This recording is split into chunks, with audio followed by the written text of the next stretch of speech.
Laurie Huston's News for the Heart is dedicated to helping you give a voice to your own soul.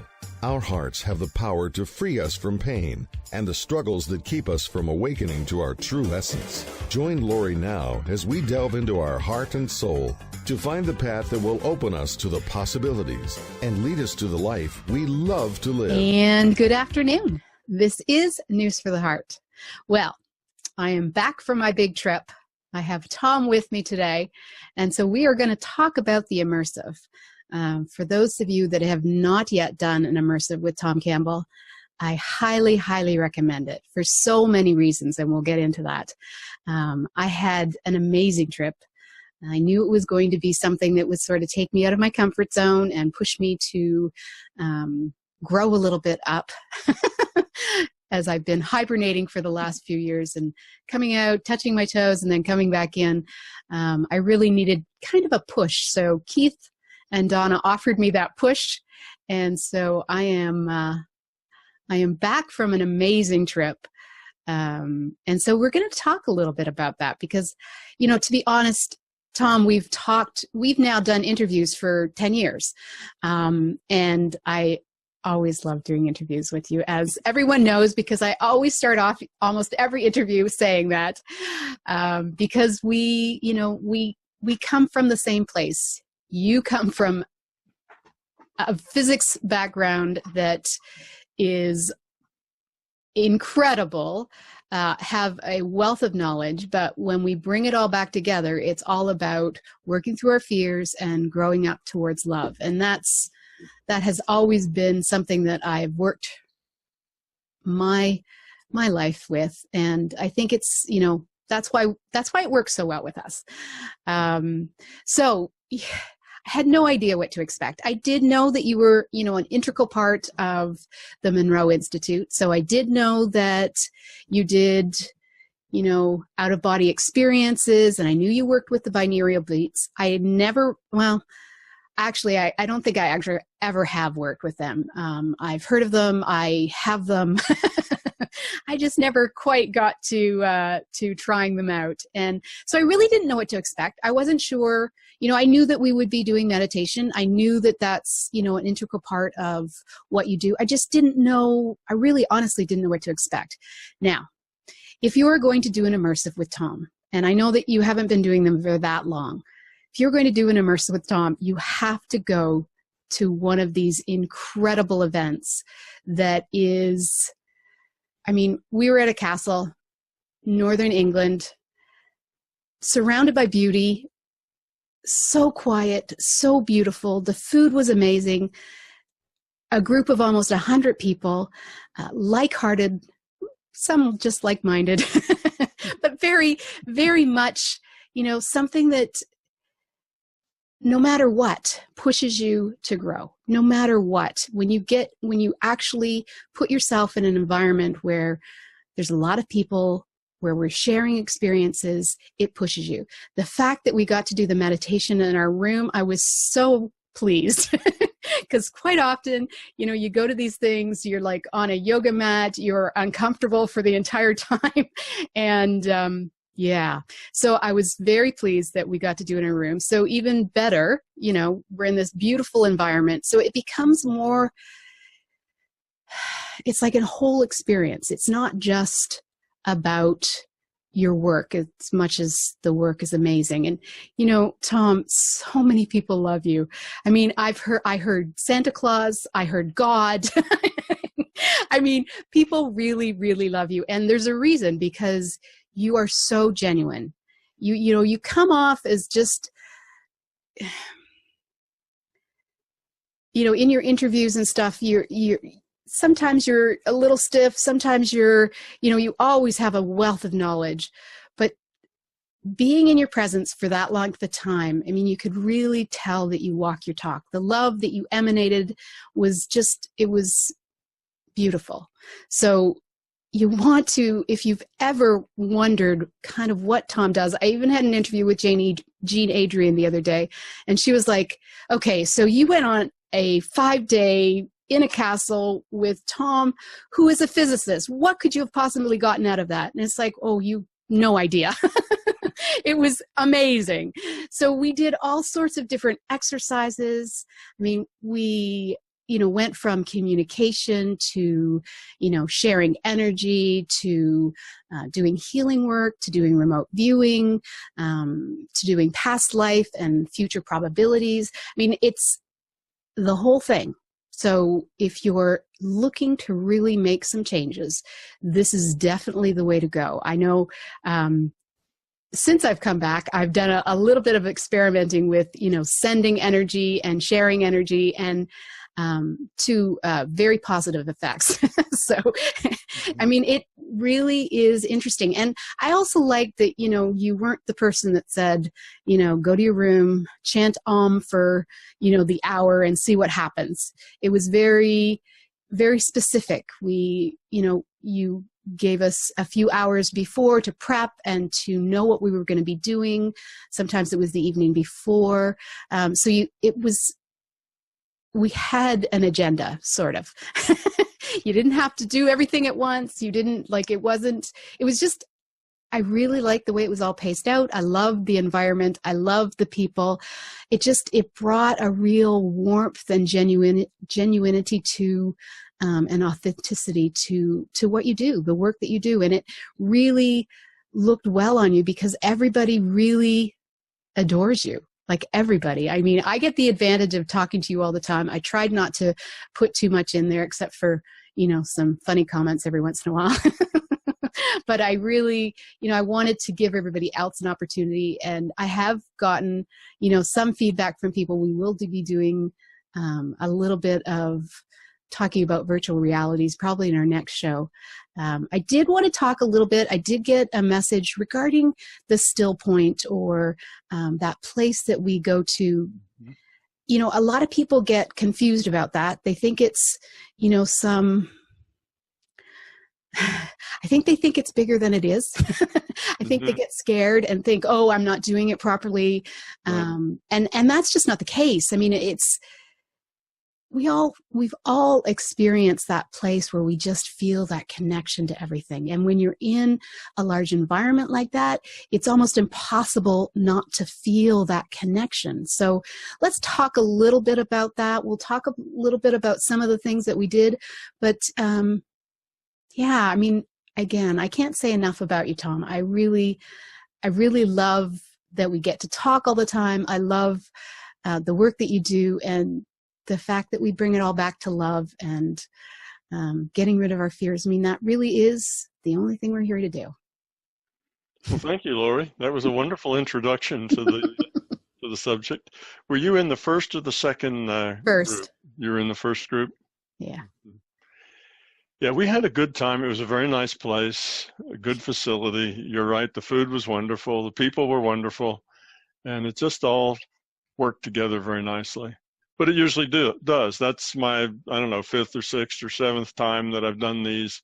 And we've got a whole lot of them for 2019, but I think they're all probably booked already by now through all of the rest of this year. I'm really gearing towards that Tuscany one. Oh, that's gonna be fun. Yeah, I think so. We do them all over, but we do 4 or 5 of them here in the U.S. and around the Gatlinburg area. We have a big cabin, if you want to call it a cabin. It sleeps like 40 people. Nice. And it's a cabin, but it's just this big cabin out in the woods, and it's very very quiet, peaceful, and beautiful surroundings, same sort of thing. And again, it's an experience. I mean, that's what it is. It's the whole experience. Yeah. So it's fun, but we're booked up for 2019. Wow. Although, people always are canceling, because when you book something up almost a year ahead, there's going to be some people that when they get there, it's just, they can't do it because of whatever that comes up. Yeah. So there's always going to be openings now and again. So I'd put your name on a list, and Keith is booking for 2020 already. I know. Especially the Tuscany. Yes. Tuscany is going to be a lot of fun. We're going to take over a whole village. So there's going to be a little village there, a little group of houses and so on. And then it'll work kind of the same way, except we'll be in this very nice little village out in the country in Italy. You just need to give us more than 5 minutes to get there and back, probably. Yeah. Yeah, we'll have to improve that. Yeah. So still point. Well, you want to talk about point consciousness. Yes. That's what I call point consciousness. Right. And you're absolutely right. People make a bigger deal out of it than really it is. People make a bigger deal out of the out of body than it really is. All of these things seem like they're so far out there, so amazing that you could never possibly reach them. And you try, but you're trying with your intellect, and you don't seem to be able to get there, which just makes you believe that they really are that far away and impossible to get to. But they're not really. It's really much easier than it seems. Now, point consciousness is just where you end up when you let go of physical reality sense data. Now, it doesn't mean that you couldn't hear your phone ringing or the doorbell or the traffic outside. It just means you don't process it. You don't pay any attention to it. You're not thinking about it. You're not wondering who is that on the phone, or, who might that be driving by your house, or whose children are, screaming outside. You just don't process it. You just let it all go. Unless, of course, it's your children screaming outside. And then you need to get up. Yeah. But if it's just stuff, in your environment, then you can tell, if you think about it, that you're lying on a bed or sitting on a chair or standing up, whatever it is you're doing. But you let your mind wander away from that to where you're not thinking about any of that. So pretty soon you find yourself just a point of consciousness floating in a black void. You're not really processing any sense data. You're not aware of things. Now, if you want to be aware, if you want to say, oh, am I still lying on my bed? Well, you can feel that you are. Yeah, there I am. I feel the bed. I'm lying on it. But then you let that go and it's gone again. So it's just letting go of that outside world of the sense data. And to let you know how simple it is, everybody who gets very engrossed in a good book gets into something very close to point consciousness. They're no longer processing the fact that they're sitting in a chair, or, that people are walking around, in the library behind them, or any of the rest of it. Their environment disappears, and they exist only in the story that's going on in the book. Right. They're kind of an onlooker in that story in the book, and all the rest of it's gone. Well, that's point consciousness, except for the fact that you're aware of the book. So if you just closed the book and you didn't have a story going on, then that would be point consciousness. So it's a simple state that is easy to get into, unless you're really, really trying to get into it, then it's real hard because you're trying too hard, and that puts you in an intellectual space of trying, and that intellectual space then keeps you from actually getting there, because you're constantly thinking about, am I there yet? Is this right? Oh no, I'm not doing it right. I'm having trouble. And when you get into all of that going on in your head, then of course that prevents you from getting there. So you just have to let everything go. Now, people learn to do that in a meditation. That's sort of what meditation is about. It's about letting go of thoughts, to where you can sit still for a while and not think anything. Not only not think about anything, but just not think anything. Just let your mind be blank. Find that still space. And when you do, and you're no longer processing information, well, that's point consciousness. You're there. So it's just where you are in a decent meditation state. Many people, when they try to meditate, they can't not think. That mind is constantly jabbering about all sorts of things, usually trivial things, just day-to-day stuff that's on your mind, that's in there, and you have to practice at letting that go. Well, that's okay. It may take you a few months, but you may start and find out that you can only go about 10 seconds without a thought coming through your mind. Well, work with that, and pretty soon it's 20 seconds, and then 30 seconds, and then a whole minute, and it just gets to the point where you can let them go and they don't come back anymore. It may take a few months, but this point consciousness is not really a difficult state to achieve. Right. And it's the doorway for everything else. Letting go of the sense data to where you're just a point of consciousness, sort of what I call the Descartes moment. I think, therefore I am. Well, I'm aware, and that's all I'm aware of, is that I'm aware. Right. When you're in that spot, then everything else becomes easier, because without thinking, you're now in the being level. You're just being aware. You're not in your intellect. And if you can stay there in that being level and not pop back into the intellect, then you're in a prime place for doing all of the, the fun things that we call paranormal. That's the, the remote viewing, the healing, the communicating with telepathy, all of these things and more you can do. You can get into databases, you can see auras, it just goes on and on, all the things you can do with a consciousness. And those aren't really skills you have to learn so much as they are just things that are available to you when you are in a state of point consciousness. You can just do them. The hard part for most people is doing them from that being level and not jumping out of the being level into their intellect. But again, that's just a matter of practice. It's something that takes a little effort, and it takes a little effort just to understand what the difference is between the intellectual level and the being level. That takes in itself just a little practice. Being in that zone is what I mean by the being level, where you're not really using your intellect to plot your course and judge what you're doing and assess whether you're doing it right. You let all that go and you just do it. Right. And that is, it doesn't sound hard, and it really isn't that hard. And once you get used to all that, it's really very simple. It's very easy, and it doesn't take much time, and you can do it very quickly. So the reason I have these courses is that in my book, I tell people, don't believe what I tell you. Probably the only guy that at the end of a lecture gets up and says, remember all this stuff I told you for the last 2 days? Don't believe any of it. And that's because believing it isn't going to be helpful to you. And just keeping it all in your intellect isn't going to be that helpful to you either. You could memorize, everything I say, and it's just not going to help you much if you can't apply it, if you can't live it. So you have to be it, not think about it. So I tell people, don't believe it, don't disbelieve it. Just be open-minded and be skeptical about it. And when I tell people that, if it's not your experience, it can't be your truth. Right. So just stay open-minded. Well, I didn't like doing these things that had to do with the paranormal. I avoided them as much as I could until somebody pointed out to me. They said, Uncle Tom, if you tell us we need to have our own experience, otherwise it's not our truth, you need to help us understand how to get that experience. Well, they caught me there because that was true.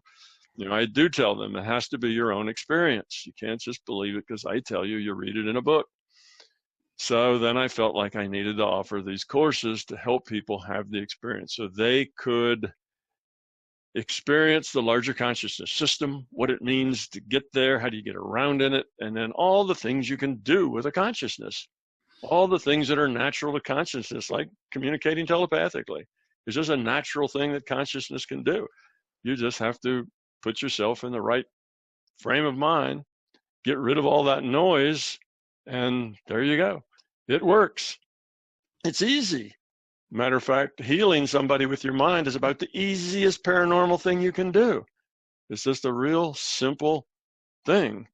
And shoot, I don't know, 3-4 months worth of practice, and you probably get reasonably good at it. Oh, you won't be as good as the best, obviously, in 3 months practice, but you can get to where you really see that you're having an effect.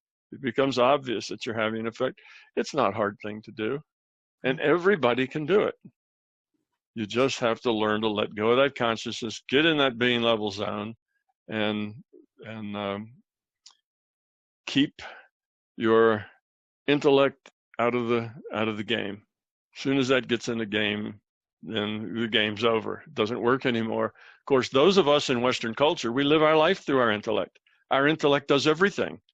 Our whole life is kind of scheduled and designed and implemented from our intellect. We think everything through before we do it. And then we make a plan, and then we implement that plan. And our intellect is busy all the time, judging and assessing, are we doing this right? Are we getting our results? And if not, how do we change what we're doing to get the results that we want? So our intellect just is running our life. And there's nothing bad about an intellect. We need intellect.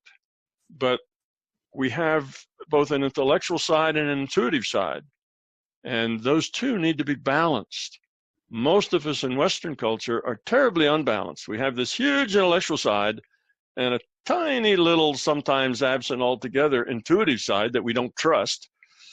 And that's way out of balance. Now, some people who are extremely right-brained people, who don't do logical process, just see big pictures and holistic with things, they very much are into the intuitive side. But if they don't, they can be out of balance too. It can be all intuitive side, and they don't really connect with our reality and our world, and we call them airheads and things like that, right? We make fun of them because they never seem to know exactly where they are, what they're doing, or why they're doing it, but yet they can come up with all these amazing ideas and concepts and information, and it just seems strange to us that they can do that. But that's the other extreme. Right. You really need to have a real good balance between your intellect and your intuition, to where both of them do what they do best, and each one works with the other one, not dominates the other one. Right now our intellect tends to want to dominate. That's just its nature. I'm in charge, sit down and be quiet and I'll tell you what to do. And that is where most Westerners are anyway. And most Easterners are really there too, because Western culture is now world culture. Everybody's in an industrial culture that's consumer based and it's all economic based. So that tends to drive people into a intellectual process, because that's a world in which intellectual processing, gets you through it. So we do that. So then we neglect this whole other part of our life that is our intuitive part. And it just kind of lies fallow. And if you don't use it, you lose it. And pretty soon people don't even know they have that part of themselves. And they think all these ideas of paranormal stuff are kind of ridiculous because they don't make any sense intellectually. But all of that is just normal to consciousness. It's not really paranormal. It's not really weird. It's just normal. It's as normal as the intellectual space. It's just another part of us. And if we don't exercise it and we don't use it, then it's not very useful to us. We can't rely on it. It's not something that you can feel like the information you might get intuitively is really valuable, that you want to act on it because you don't really trust it. It's just comes from someplace I don't know where, and it's not my intellect, therefore I'm not in control. And if I'm not in control, I don't feel good about it. See, our intellect allows us to pretend that we're in control, even when we're not. But that's what our intellect does. It makes us think we're somehow, at least partially, in control all the time. And of course, we're not nearly as much in control as we want to be, or as we think we are. Yeah. So that's kind of the bottom, in a nutshell sort of thing of what was going on, why I do it, and what it's all about, is to help people find that intuitive side and exercise it a little bit to where they understand it and can go home after this course. And if they have the intent and the gumption to stick with it, they can develop all that intuition, to a pretty fine degree, just with the information that they learn in this course. So that's what it's about. Now, how many people actually do it, actually go home and practice it and live it? Well, some do. I get emails all the time from people who have changed their lives, but I imagine the majority probably doesn't. They probably get spun up about it, and a couple of weeks go by, and then they're less spun up, and a month goes by, and they're right back in the same groove that they were in before. Life overcomes them, and all of its little, tedious things that we're required to pay attention to, and they kind of forget it, and it kind of slides away. But at least if they got re-energized with it, they'd know what to do and how to do it, and they'd have the tools for it. Right. So I don't know how many people it really changes dramatically, but at least it offers an opportunity for people to have another whole world of choice and information and connection and caring and love, because you can't really do these things if you don't care. If you're just going through the motions to do them because you want to do them, that won't take you very far. You have to really care about healing somebody. You have to really care about, if you're communicating telepathically. It has to be a caring communication, one that is about them, not about you. So that's another thing, I guess, that's difficult for people. For most people, life isn't like that. Really, it's mostly about them, not about other people. So that makes it a little more difficult too. But I've had people come to 2 or 3. Some of them even come to 4 of these things. So they come and they come again and they come again. And each time they make a little progress and they go a little further. But one should be enough if you really practice afterwards, but most people don't. And most people have to struggle with that ego a while before they can figure out what the being level is and that sort of thing. So, but it's also the experience part of it. So yes, it is. You know, and because it's such an incredible experience, I want to go again. I do this stuff all the time. I still want to go. So it's not just that, Tom. Yeah, that's true. I think as much as anything that I say there, it's the interaction between all the people that are there. Exactly. That's a very, very helpful thing. And it's not just networking. It's just being around a bunch of people who really care, who are trying to grow, who are trying to, find a better way. They're trying to be better, live a better life, make better choices. And they're involved in that and they care about each other. So it's a really nice place. I mean, how often are you in a group of 100 people who all care about each other? Exactly. I mean, you're lucky, very lucky, if you're even in a family where everybody cares about each other. That would be a functional family rather than a dysfunctional family. And, most people grow up in dysfunctional families where there's some caring, but there's also a lot of ego and arrogance and other things going on as well. So being in a group of people who relate in a very caring way is a pretty special experience. It really is. All by itself. It really, really is.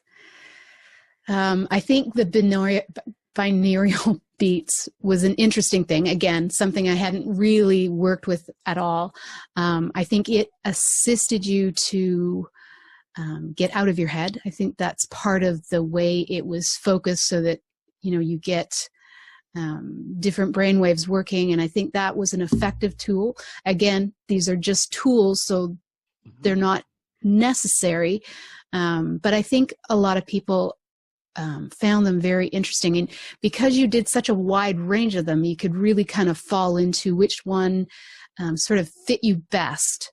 And then you could take that and use it for, whatever work you're wanting to do. But I like giving people guided meditations because I think sometimes people need to have some sort of focus. And I think by you offering, certain exercises that allow people to focus so that they're not so much in their head. And I think the bit about, us being in our head, we really value intellect. And, coming from a completely different field, more the social work and definitely more intuitive and definitely more right brain where science. And they're very opposite ends, but you've always had a healthy balance. From a very, very young age, you've had a healthy balance of taking both, because I think for you, you saw that bridge, very easily, where most of us, do fall in one category or the other and then try and create that bridge where you kind of, I think you have had the vision of the bridge always being there, that it's the only way that we can travel this world properly and in balance is actually knowing that both sides are equally important. And that, that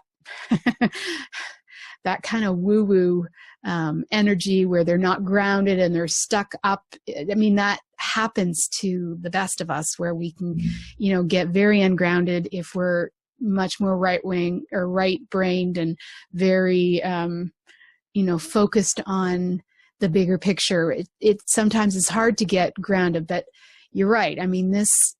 Most of the first world countries very much value intellect. So it's hard when, even psychology, and it's very analytical. Everything about it is trying to help people, but from, that mental place instead of a place that is much more organic and balanced. I mean, it really, we're in a very interesting time because I think everything is starting to change, but we needed more people like you to sort of help see that balance, because you attract a lot of the people that are very science and left brain people, because that's who you are. Like, that's kind of your background. So that for those people, it's safer to go to you. And I think that's a big piece of this, because, there are a lot of woo-woo people out there, and some people might find it really interesting, but if they don't have a way to connect with that person and to feel safe with that person, then they're not going to experience it the way it's meant to be experienced. So I think that's the brilliance of, your contract here with the planet and the people that you connect with. I think that's, probably one of the best things about the whole experience, was that it wasn't just the spiritual people, it wasn't just the science people, but it was a way that we all sort of came together and found that balance. Yeah, well, that's one of the things that I tried to do with My Big Toe. The name of the books, My Big Toe kind of is I guess the name of the whole process that we do, is that there are literally, thousands of books and speakers and programs for people who are intuitive, for people who, you call them woo-woo, the woo-woo people. I wouldn't call them woo-woo people. No, but not all of us. But I know just what you mean, people who live in that space where they do exercise the intuitive a whole lot. And there's lots of things for them to read, but most all of it is interpretive. And I call that poetry. I just put that under a big, heading, quotes, that's poetry. You get the words, but then you have to interpret what that means for you, so you can read the Bhagavad Gita, and there's some godlike guy out on a chariot someplace having a war, and you think, well, what does that have to do with anything? You have to interpret, what that means and what they're actually trying to tell you. And that interpretation is completely personal. It's subjective. So here is a big part of our population, and almost 100% of the movers and shakers, all the doctors, the lawyers, the CEOs, on and all the people who are, all the engineers and the scientists, all the people who basically think for a living and, make judgments for a living, work out of their left, their left hemisphere, very analytical, very logical process. And they can't take any of those paths. Those paths just don't compute for them. They'll pick up the Bhagavad Gita, they read the first 5 pages, close the book and say, this is nonsense. It doesn't mean anything, because they don't do poetry. They want logical process. They want something that makes sense, not some story and you're supposed to figure out, what the meaning is and apply it to your life. And they said, oh, anybody can make up a story and then apply it to your life, but that doesn't mean anything. So they reject all of that sort of stuff. So for almost all the movers and shakers and almost, all of the people who are, making our laws and basically creating our culture, there's no way for them to really get from where they are in intellectual space to a bigger picture. There's just no, so I kind of made MBT, My Big Toe books, to be an on-ramp for those people. That's why in my workshops and things that I do, I have a real good smattering of both. There's a lot of intuitives come because in their intuitive world, without that intellect plugged in, they kind of do stuff, but they don't really know how it works. They know it works and they've kind of figured out some methods, but they don't know whether those are the best methods or not. And they have a real hard time explaining it to anybody else so that people don't call them airheads, that they actually do have some process and procedure that actually is doing something, so they come because they want to learn and get more of the structure and more of the understanding and optimize their processes and things like that. And then on the other hand, the other half of the room is full of scientists and engineers and people like that who are very left brain, and they come because they see a bigger picture, and they have some intuition that there is a bigger picture out there someplace, maybe. And if there is, they'd like to find it, or at least find out that it doesn't exist, or they're interested in it. So they come because this is a logical process, and they can read the logic all the way through. And sure enough, that logic takes them into mysticism. That logic takes them into intuition, takes them into things other than just the physical, and they see the logic for that. It's not that that's illogical.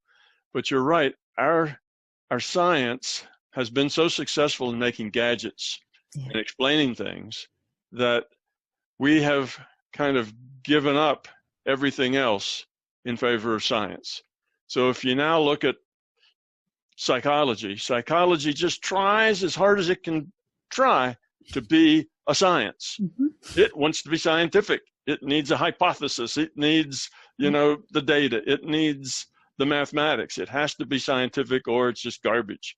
And sociology and all the other soft sciences that have to do with people, where there's lots of uncertainty, they struggle to seem and to be as scientific as possible. Okay, well, that's good. Science is good. Logic is good, but it's not all there is. There's another whole dimension to people that doesn't lend itself to mathematics or, structure. And that's important as well. So yes, you'll find that psychology and sociology and those things just kind of skip all that intuitive side, all that subjective side, and they do some subjective things. They do, statistics on, how many people feel this way and how many people feel that way. And, they do some things like that, but basically they don't like doing that very much. They want control groups, and they want everything to be repeatable. But of course they find out it's never repeatable. It's never really repeatable. The hard sciences don't even like to call the soft sciences sciences.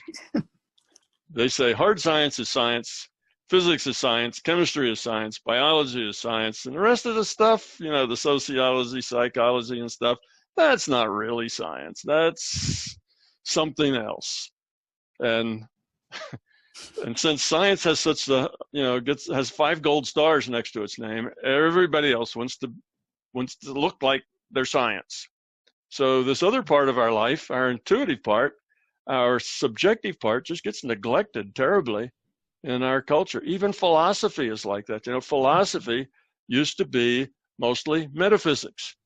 That's ontology, the idea around being, epistemology, knowledge, cosmology, big picture. How does it all work, and why does it work that way? All of these things used to be like the fundamental space of philosophy. But now philosophy tries to be scientific too. If the philosophy isn't rational and logical, then it's not good philosophy. Well, philosophy ought to be just about bigger pictures, bigger ideas, concepts. What do things mean? That's kind of philosophy. But they don't speak that way anymore. Even the philosophers tend to narrow themselves down into little bits and pieces that they can measure. Because if you can't measure it, it isn't any good. Well, there's a lot of things you can't measure that are very important. How do you measure love? How do you measure caring? How do you measure happiness? None of those things are measurable, but are they important? Yes, they are the most important things in our life. It's that subjective stuff that is the important stuff in our life. The objective stuff in our life is all the props, the stuff. All right, all the stuff is objective.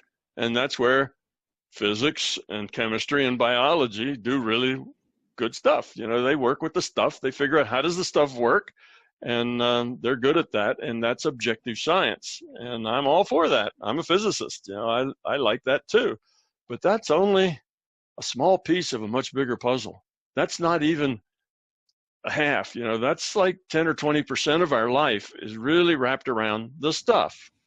Most of our life is wrapped around things that are subjective, meaning, significance, all that's subjective. Right. So if you only look to hard science, then you throw meaning and significance out the window. Oh, there is no meaning or significance. well, then you end up thinking that the world is materialistic, and you think that everything's deterministic, and there is no consciousness. That's just an illusion. Time is an illusion, and you go through these things, and you're left with this very sterile bucket of stuff. And that's all that's important in your world. Well, that's just sad. Because that's not what life's about. That's not what the world's about. It's about relationship. It's about caring. It's about interaction. That's what life's about. And all of that is subjective. And none of that has anything to do with science, even though sociologists will measure some things, but it's not really about relationship, connections between people, and that dynamic within that relationship, the caring, the love, the sharing. That's what's important in life, and all of it's subjective, and it's all outside of science. So the most important parts of our life, nobody's really trying to understand them. Yeah. They're just there muddling along like they've always muddled along, and that's not helpful. So what My Big Toe does is it has a bigger science. It has a science that covers everything. So it looks at subjective science as well as objective science. And you find out that the objective science is just a small subset of a bigger science. It's that part of our experience that has very small uncertainty associated with it. How heavy is this rock? Well, there's a very small amount of uncertainty there. You can measure it to 5, 10, 20 decimal places. There's a little uncertainty somewhere. You can't measure it to infinite decimal places. There's some, but there's not much uncertainty there. Well, that's the stuff. Stuff is pretty certain. We can measure it very exactly, and that's what objective science is about. It's about the objects. But there is a subjective science as well, something that lets us understand who we are, why we are. How do you tell right from wrong? How do you tell good choices from bad choices? How do you create good relationships? That also is science. It's not just, you do the best you can, and stuff happens, and that's all I can say about it. It's just nothing I can tell you. There's no science there. It's just your own experience. That's not true. There's a lot of science and understanding of the subjective world that puts it all in a nice structure, which is what physics does for the physical world. It puts it in a nice structure where you understand why things act the way they act. Well, you can do the same thing in the subjective world, where you can understand why things are the way they are, why people are the way they are, why relationships are the way they are. You can see the whole structure of how it all fits in. And once you understand that, then it makes it much easier for you to improve it so that you have better relationships, better connections to people. As long as it's just a big muddle that is however it is, you're kind of just lost wandering around in that muddle, and maybe you'll figure something out, maybe you won't. But if you really see how it works, then you have an opportunity to do something about it, to make some progress. So that's kind of the point of it. I made My Big Toe to be an on-ramp for the techies, for the left brain logical process guys, but at the same time, it's just as valuable for the right brainers who are more intuitive, because it gives them a structure to understand what they're doing and how and why they're doing it. Why does it work? How does that healing work? And the process people go through, like the Reiki process, and you have these symbols, and you have structures, and you have all this stuff. Well, what is all that stuff? Is that some sort of magic, that allows things to happen? What is all that? Well, once you understand it, you know exactly what it is. They're tools. They're tools we make up to focus our intent. That's all. And you can make up all sorts of tools. There's really no magic about it. It's all very understandable. So it's a theory of everything. And when it's a theory of everything, that includes the subjective as well as the objective. It's everything, not just the objective world. And so far, it seems to have been working out. The theory of everything has to bring order and understanding to whatever your experience is. You have experience. And whether that's been right brain, left brain, however it's been, you have experience. You have experience in relationships. You have experience interactions with other people. You have experience at work. You have experience in school, and you have intellectual experience. You have subjective personal experience. And this model has to explain your experience and put it inside of an overall structure that makes sense. And so far, it does that pretty well. I've been looking for things where it doesn't do it. I'm constantly looking for those things that that fall outside of it, and I haven't really found anything yet. I found a few that I hadn't thought of, and I didn't know whether they'd fit or not, but after I think a while, I can find, oh yeah, here's where they fit in that model. It works just like that. So that's basically what it's all about. And we had a good time there for that week. And the next week we had a few more people, probably another 10 or 15 people more than we had the first time. But it was just as good. It was different. It's a whole different group. The group you were in was more lively, more interactive. The other group was a little more serious and a little more, focused about it. They weren't nearly as talkative, but in their own space, they got every bit as much out of it as the first group.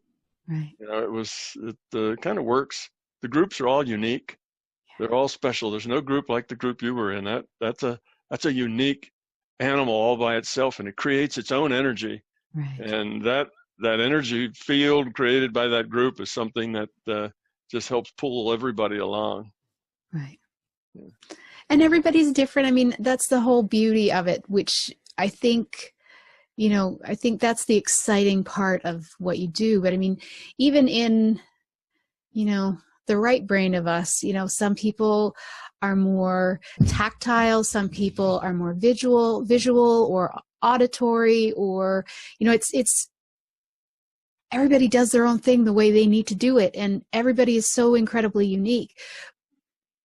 But the basic understanding and how it all puts together, I mean, that's what your work does, is help us have that. But, like I think of, Marla, which we'd done some interviews and I hadn't met her in person until the immersive. And for her, like, she likes to do more of the, she's very detail oriented. So remote viewing is really important to her. For me, remote viewing, I got a few, but I swear, I think I picked the most difficult ones anywhere. I'm like, how did somebody get this? And I got Mount Rushmore. Me, I'm Canadian, okay? That's not even where my head goes.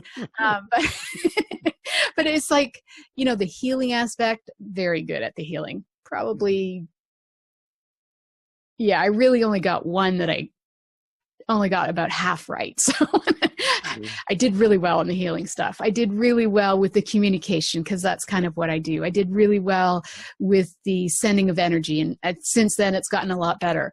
But I mean, we pick up the things that are important to us, and we develop them from there. We're all responsible for our own journey and our own growth. You just that's why I liked your way of doing it much more than some of the other retreat type places that I've gone to, where it's very, it's their way or no way sort of thing. So with you, I mean, it was so open that it allowed us to be us and still, grow. And I mean, I honestly believe that if you're in a group that size, and if you're truly participating, then everybody will grow, whether, regardless. Yeah, well, that's the point. It's not that this theory comes out and says, oh, well, this way's right and these ways are wrong. And it's not that it tells you that. It lets you look at any way and every way and see how it works and why it works and what it's, how efficient is it and so on. You can just see it for what it is. It doesn't have any judgment about any of it. It just shows what is its process. There's millions of processes to get from A to B. Yeah. And you need to pick one that suits you. You need to have tools that are your kind of metaphors, the metaphors that mean a lot to you. That's important. And you go to a training course where they tell you, this is the right way here. We're going to teach you how to do it right. Then you are being asked to use their metaphors. Well, if you and them kind of think alike and have the same sorts of experiences, then their metaphors will work real well for you. But if you really think differently and come from different sorts of experiences, their metaphors aren't going to be much good for you at all. It just won't work. And you'll find some of those things work well and other ones don't work well. That's because, some of them happen to fit your metaphors and some of them don't. Well, if that's the case, why not make up your own metaphors that suits you really, really well? Something that is connected to the way you see the world. And that's how all these different modes and methods of doing things, that's why there's 1,000 different training courses out there, is because out of millions of people, thousands of them have come up with their own metaphors that work really well for them. And they think, well, if it worked well for me, it should work great for everybody. Well, that's not the case. It works well for you, it works well for you, and it'll probably work well for some others too that see the world the same way you do. But it's better for everybody to do their own thing in their own way, on their own path, in their own time, because that's the only way you can grow up. So nobody can say, here's the prescription for growing up. Just do what I tell you and you'll grow up and become love. That doesn't work. You got to get there on your own. So it's a matter of being inclusive of everybody, which is kind of the nice thing about this theory. I've had any number of people say, Tom, have you been studying Tibetan Buddhism? And I say, well, not really. And they say, well, I've been studying it for the last 15 years, and you sound exactly like you're talking about Tibetan Buddhism. But I hear the same thing from somebody talking about the Kabbalah. Tom, you must have studied the Kabbalah because, and on and on and on, from shaman to, all sorts of people and all kinds of modes and ideas. And many people think that, I'm part of all these different schools. That's where I'm at, because they're very similar, because they can see the logic now. Finally, they see the logic in what it is that they're doing. And now all that poetry starts to make sense. Oh, yeah, that's what that poetry means. That's why they said that. And it all starts to go from poetry to logical process. They can understand the poetry. They can interpret the poetry appropriately now, once they understand how it works. But it's inclusive. All those things fit under it just fine. It doesn't matter if you're a Christian or a Muslim or Zen or Buddha or Kabbalah or, whatever. It just doesn't matter, because you can find the truth in whatever it is you do that's there. And you'll also find some things that maybe aren't all that useful Right. there as well. Yeah. You might find some stuff that's just not all that useful to you. So you keep the useful parts and throw away the not so useful parts and go on and, learn from there. Yeah. So it's not a matter of right or wrong. It's a matter of what works and what doesn't, what's useful and what's not useful. So that's the idea. So it's very inclusive in that everyone can find their part in it. I've had people who describe themselves as very religious say that they just love my big toe.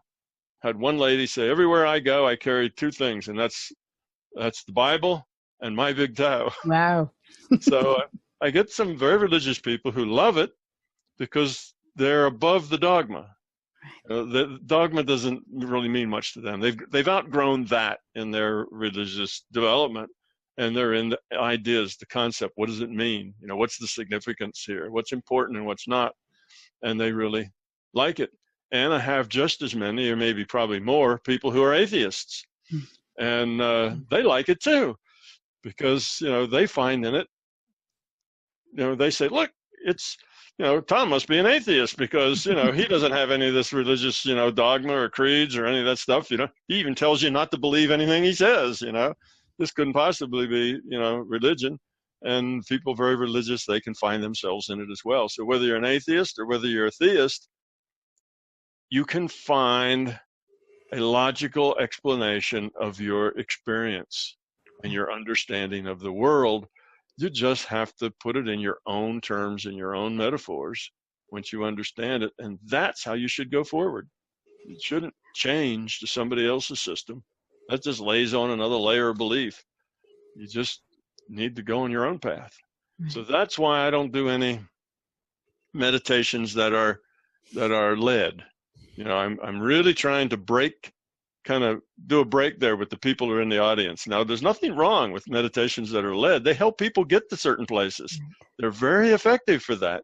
But I'm trying to teach people to get there on their own without anybody holding their hand, without anybody giving them ideas or taking them along their path, just to do it.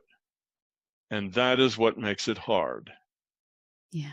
When you have to do it yourself. It makes it harder. But once you do it yourself, now everything gets so much easier because you're not doing somebody else's process, you're doing your own. And now some things get very efficient and much easier. But it's a struggle for most people to not lead them someplace, but to just tell them, well, here's where we're going, and here's what it all means, and here's how to get there. Have a nice trip. Bye-bye. Yeah. And they struggle with that for a while because they just, they can't get it, and they have trouble with their intellect, and they struggle. But by the end of it, I think they're better off for not having been led, because I forced them to figure it out and do it on their own, which is the only way they're really going to get it anyway, is doing it on their own. So it is difficult for some people, for many people, but I think it's rewarding for most. Yes.